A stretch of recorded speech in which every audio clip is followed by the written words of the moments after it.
Paano pabilisin ang progress mo? Tip number 3. Learn how to leverage on your talent. Minsan, may talent ka namang pwede palang pagkakitaan pero hindi mo lang ito pinapansin.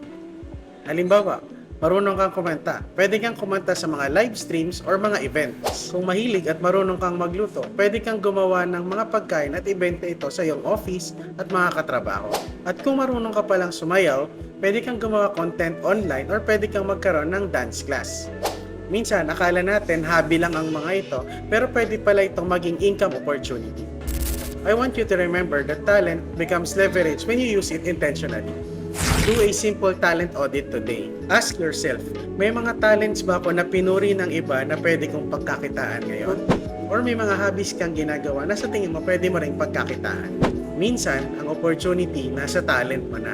Kailangan mo na lang itong gamitin.